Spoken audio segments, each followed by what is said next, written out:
Hai, hari ini kita akan bahas tentang cara menentukan nilai limit dari fungsi aljabar. Nah, cara menentukannya ada 3 macam. Yang pertama, yakni ada yang namanya substitusi. Substitusi itu apa? Yakni memasukkan nilai X ke dalam fungsi yang dicari. Nah, untuk cara substitusi ini, hasilnya tidak boleh 0 per 0 atau tak hingga per tak hingga. Mengapa? Karena bentuk 0 per 0 atau tak hingga per tak hingga ini adalah bentuk tak tentu atau tidak ada nilainya. Contohnya, yang pertama di sini ada limit X mendekati 3 dari X kuadrat tambah 7X tambah 9 sama dengan berapa? Kita lihat di sini X-nya mendekati 3. Berarti yang kita substitusi adalah 3 untuk menggantikan nilai X di sini. Nah, fungsinya yang dimaksud adalah fungsi setelah limit ini, yakni X kuadrat tambah 7X tambah 9. Karena X udah ada, fungsi udah ada, berarti tinggal kita masukkan saja. Nah, kita lihat di sini ada X kuadrat. X tadi nilainya 3, berarti 3 kuadrat. Ditambah, kita tulis juga ditambah 7X, artinya 7 kali X-nya berapa tadi? 3, betul. Nah, ditambah dengan 9. Tinggal kita hitung saja. 3 kuadrat berapa? 9. 7 kali 3 adalah 21. Ditambah 9. 9 ditambah 21 ditambah 9 akan menghasilkan 39. Selanjutnya kita ke nomor 2. Limit X mendekati 2 dari X kuadrat min 4 per X pangkat 3 ditambah 1. Kita lihat di sini nilai X-nya adalah 2. Fungsinya semua setelah limit, yakni X kuadrat per 4 dibagi X pangkat 3 tambah 1. Kita masukkan aja, ada X kuadrat. Berarti X-nya tadi adalah 2 dikuadrat lalu dikurangi sama 4. Jangan lupa ada per di sini. Kita tulis juga per. X pangkat 3, X-nya tadi adalah 2 dipangkatkan 3. Jangan lupa ditambah dengan 1. 2 pangkat 2 adalah 4 dikurangi sama 4 diper atau dibagi 2 pangkat 3 adalah 8 ditambah dengan 1 sama dengan 4 dikurangi 4 hasilnya adalah 0 per 8 ditambah 1 adalah 9. Nah, apakah bentuk seperti ini boleh? Boleh saja, karena 0 per 9 atau 0 dibagi 9 memiliki hasil, yakni sama dengan 0. Tetapi bagaimana jika hasil substitusi adalah 0 per 0? Maka kita lanjut untuk cara yang kedua. Cara yang kedua yakni adalah faktorisasi. Faktorisasi adalah dengan cara memfaktorkan. Tujuannya adalah menghilangkan beberapa bagian atau menyederhanakan fungsi agar jika disubstitusi nilai X-nya tidak menghasilkan 0 per 0 atau bentuk tak tentu. Nah, contohnya seperti ini. Limit X mendekati 3 dari fungsinya X kuadrat tambah 3X dikurangi 18 dibagi X kuadrat dikurangi 3X. Coba kita lakukan dengan cara substitusi dulu ya. Kita tulis sama dengan X-nya di sini adalah 3, kita tinggal masukkan X kuadrat, artinya X-nya dari 3 di kuadrat ditambah 3X, berarti 3 kali X-nya tadi adalah 3 dikurangi sama 18 dibagi dengan X kuadrat. X kuadrat berarti 3 kuadrat dikurangi 3X, berarti 3 kali 3. Kita hitung dulu, 3 kuadrat adalah 9 ditambah 3 kali 3 9 dikurangi 18 dibagi 3 pangkat 2 adalah 9, dikurangi 3 kali 3, 9. Nah, 9 tambah 9 dikurangi 18 akan menghasilkan 0, dibagi 9 kurangi 9 juga menghasilkan 0. Nah, muncullah bentuk tak tentu. Kalau muncul seperti ini, kita harus menggunakan cara faktorisasi. Caranya tadi harus memfaktorkan. Nah, apa yang difaktorkan? Fungsinya harus difaktorkan, yang atas maupun yang bawah. Coba kita faktorkan. Berarti limitnya tetap ada ya. Limit X mendekati 3, X kuadrat tambah 3X min 18 kalau difaktorkan berarti X dan X 18 adalah 6 kali 3. Terus karena di sini ada plus 3, berarti yang 6 plus, yang 3 minus. Dibagi yang bawah X kuadrat dikurangi 3X. Memfaktorkannya berarti ini sama-sama punya X kan ya. X-nya bisa keluar.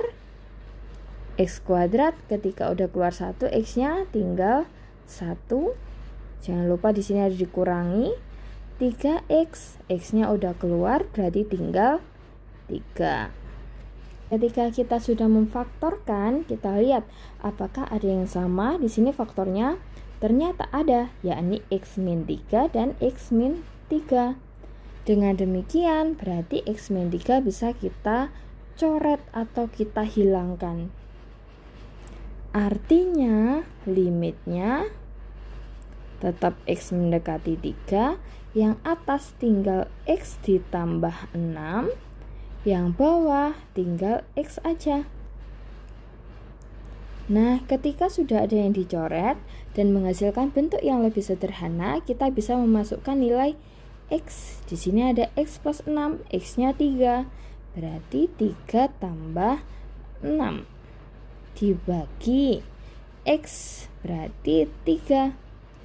3 ditambah 6 adalah 9 per 3. 9 dibagi 3 adalah 3. Nah, hasilnya di sini ada. Berarti cara faktorisasi ini bisa digunakan. Selanjutnya, bagaimana jika tidak bisa difaktorkan? Maka kita lanjut ke cara yang ketiga. Cara yang ketiga yakni namanya perkalian sekawan. Perkalian sekawan ini untuk limit yang tidak bisa difaktorkan maupun disubstitusi. Nah, biasanya bentuk yang digunakan dengan perkalian sekawan adalah bentuk akar. Nah, contohnya seperti ini. Limit X mendekati 3 dari 9 dikurangi X kuadrat dibagi 4 dikurangi akar X kuadrat ditambah 7. Kita pakai cara yang pertama yakni substitusi. Kita masukkan X-nya adalah 3. Berarti di sini 9 dikurangi 3 pangkat 2 dibagi 4 dikurangi akar. Di sini ada X kuadrat berarti 3 kuadrat ditambah dengan 7. Ada 9, 3 kuadrat juga 9 dibagi 4 dikurangi akar. 3 kuadrat adalah 9 ditambah 7 hasilnya adalah 16. Nah, kita hitung 9 dikurangi 9 adalah 0 dibagi 4 dikurangi akar 16 adalah 4. Artinya menghasilkan 0 per 0. Berarti cara substitusi tidak bisa kita lakukan. Selanjutnya kita harus melakukan dengan perkalian sekawan. Bagaimana caranya?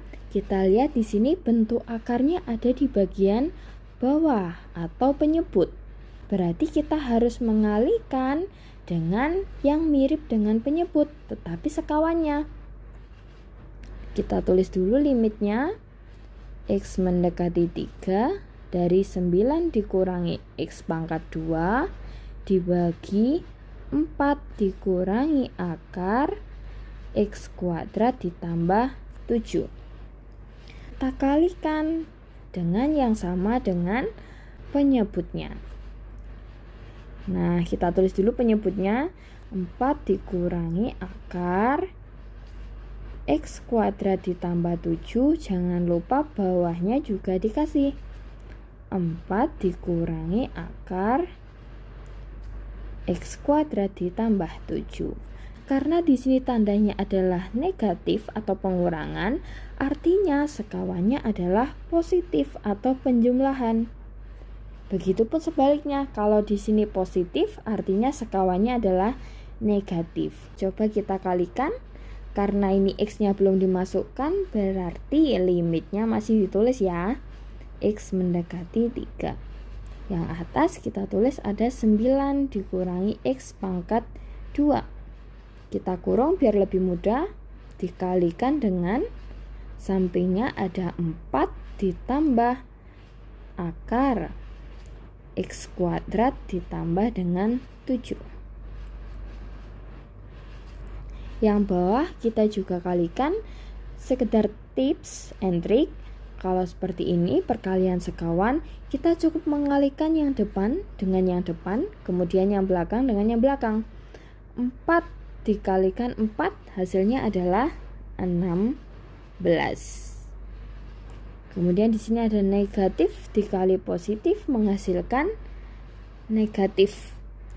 Akar dikalikan akar dengan akar yang sama, artinya akarnya akan hilang. Berarti tinggal X kuadrat ditambah dengan 7.